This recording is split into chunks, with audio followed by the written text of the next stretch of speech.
Before we start, tell me where you are listening from in the comments.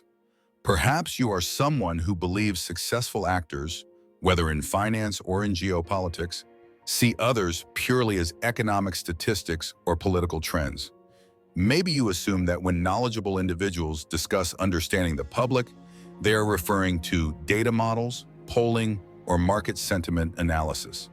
You may have never considered that the most critical knowledge one person can have about another has nothing to do with information gathering and everything to do with recognizing a cognitive edge, a flexibility of mind that even you might not fully appreciate about yourself.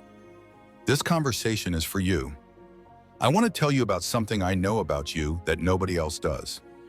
Not because I've been studying your balance sheet or tracking your political leanings, but because I've learned to recognize a capacity in people, a critical perspective that most individuals, including themselves, fail to fully understand or utilize.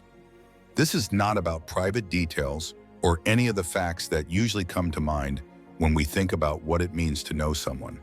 This is about something much deeper and more significant, a disposition toward reality that could change everything about your life and the systems you engage with, but that you've probably been taught to ignore, minimize, or dismiss as naive idealism.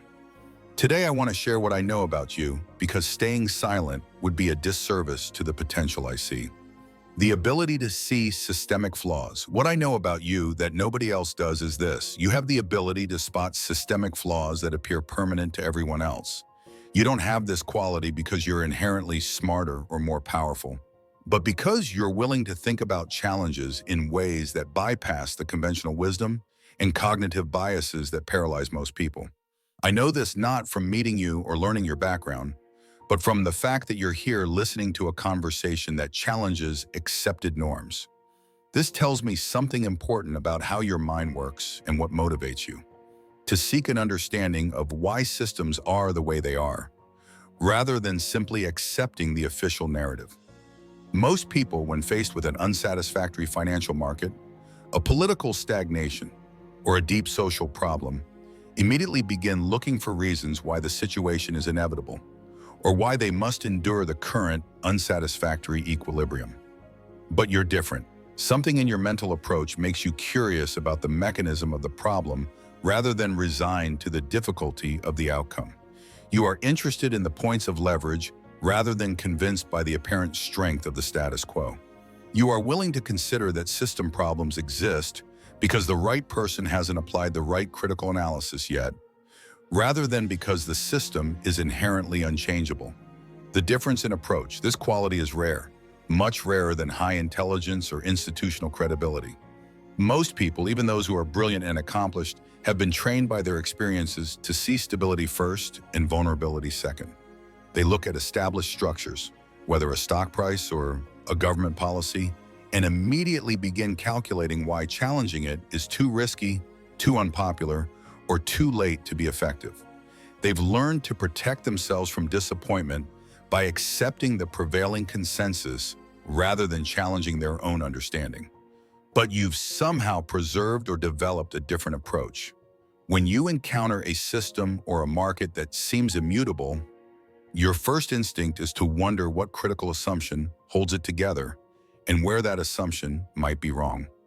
You're naturally curious about what would be possible if the right combination of critical thinking, strategic patience, and resource application were brought to bear on structures others have written off as permanent.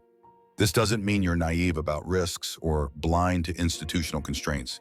It means you've learned to see constraints as factors to be navigated and managed, rather than as absolute barriers. Recognizing the cognitive edge. Let me explain how I came to understand this quality. The realization began when I started paying attention to the difference between people who achieved extraordinary systemic impact in finance, philanthropy, or governance, and those who lived ordinary lives despite similar intelligence, education, and access to capital. I discovered that the difference wasn't talent or luck. The real difference was in how people approached a system's vulnerability when they first encountered it. Some people would see an overvalued asset, a corrupt political structure, or a broken social safety net, and immediately begin listing all the reasons it couldn't be successfully challenged. They would focus on everything that had been tried before and failed, all the power structures that made change unlikely. They accepted the system's own narrative about itself. Other people would see the same situation and immediately begin wondering what fundamental flaw had been overlooked, what market inefficiency hadn't been exploited yet, what underlying injustice might be a point of leverage, or what reflexive loop, where flawed understanding affects reality, which in turn justifies the flawed understanding, might be on the verge of collapsing. The second group treated the apparent permanence as an intellectual puzzle to be deconstructed, rather than evidence that they should focus their attention elsewhere. This approach, curiosity about the system's fault lines rather than preoccupation with its strength, was the common factor among everyone I knew who had built something significant. This is what I know about you that nobody else does. You have this quality, but you probably don't fully understand its value, particularly how to apply it systematically to the macro challenges and opportunities in your own life. I recognize this capacity in you because of the choices you've made that led you to this conversation. You could have spent this time on fleeting entertainment or distraction, the countless activities most people use to avoid the mental rigor required to grapple with complex systemic issues. Instead, you chose to engage with ideas that require mental effort, that challenge conventional economic or political thinking, and that might change how you see your own capabilities to affect change. This reveals a character trait I value highly, a belief, conscious or not, that understanding the flaw in the consensus leads to better outcomes than merely accepting the established ignorance. You prioritize engagement with challenging ideas over the comfort of complexity avoidance. These beliefs indicate that you approach problems with the same curiosity about systemic leverage points that characterizes everyone who has created significant value. But what you might not understand is how to apply this natural tendency more systematically to the specific challenges in your own life, whether in your personal finances, your community involvement, or your engagement with the world's power structures. Applying the approach, seeing fragility. Let me share a specific example of how this systemic approach works in practice, adjusted to my own sphere of experience. Years ago, I encountered a woman, let us call her Anna, who was facing what seemed like an inescapable financial trap. She was a talented journalist in a small, developing economy where the local currency was being systematically devalued by poor governance and rampant corruption. Her income, though respectable on paper, was constantly eroded by inflation, making it impossible to save or plan for her children's future. Conventional wisdom from local financial advisors was to manage limitations, to cut costs, accept the devaluation as inevitable, and focus on day-to-day survival. Most people in Anna's position accepted this assessment, viewing the national economic trajectory as a permanent, immovable force. But Anna possessed the quality I am describing in you. When she looked at her situation, she saw a flawed system to be bypassed rather than a circumstance to endure. Instead of asking, "How can I survive this inflation?" she asked, "How can I structure my efforts to be independent of the local currency's fate?" She began looking for ways to use her skills to solve problems that were not bound by local economic limits. She recognized that the same corrupt system that impoverished her was creating a desperate need for reliable, nonpartisan information among foreign investors and multilateral organizations. Instead of using her time solely for her local newspaper, she used her deep knowledge of local market dynamics and government policy, what she already possessed, to produce highly specialized short-form analysis for international clients who paid in stable currency. Within 18 months, Anna had not only stabilized her family's finances, but had created an information business that generated enough stable revenue to insulate her from the local currency's collapse. She hadn't changed the country's economic policy, but she had strategically placed herself outside its systemic failure, turning a shared crisis, the information gap, into a personal advantage. Her success was not due to luck. It was her willingness to approach her problem with critical analysis of the system's dependencies rather than resignation to its authority. Recognizing the systemic interruption. Let me tell you about a moment when I first recognized this quality in a public context, as it illustrates how powerful this kind of thinking can be.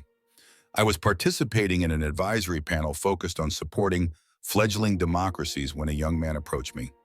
He seemed highly nervous. He referenced the conventional view that democracy promotion was an impossible problem, often failing due to deep-seated cultural issues or institutional inertia.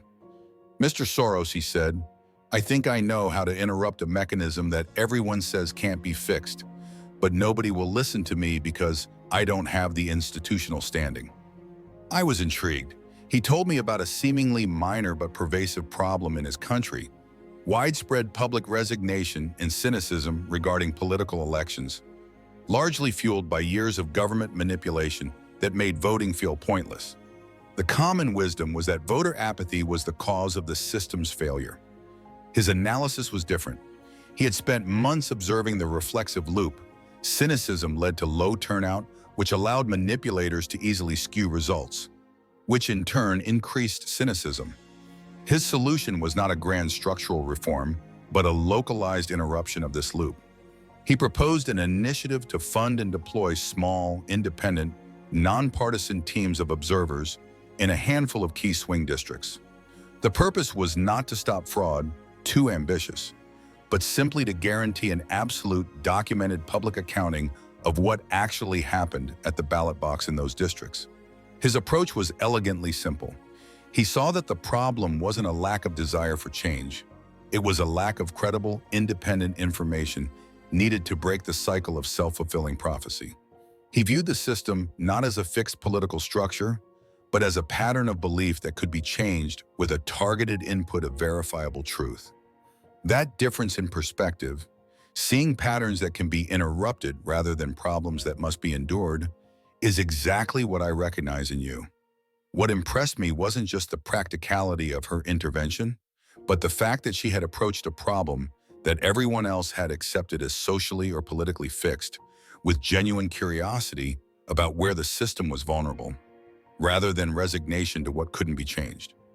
She saw the same political and institutional inertia as everyone else, but instead of thinking, "This is the inevitable cost of democracy and someone else should fix it," she thought, "This is a reflexive pattern that could be interrupted with the right application of resources and information at the right time."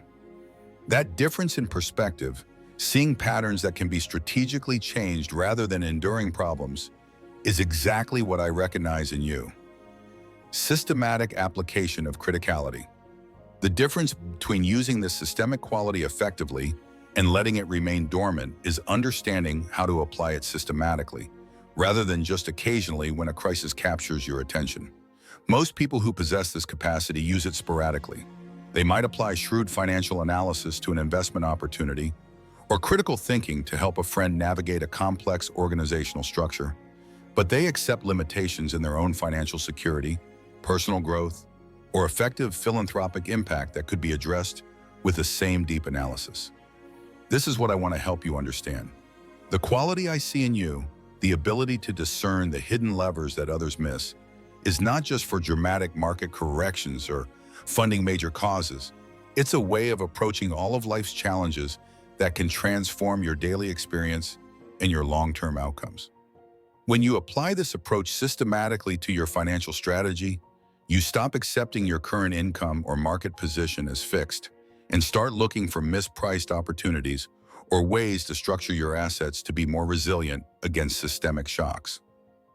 When you apply it to your relationships, you stop accepting conflict or dissatisfaction as inevitable human destiny and start looking for communication feedback loops that need correction, leading to deeper intimacy and more supportive partnerships.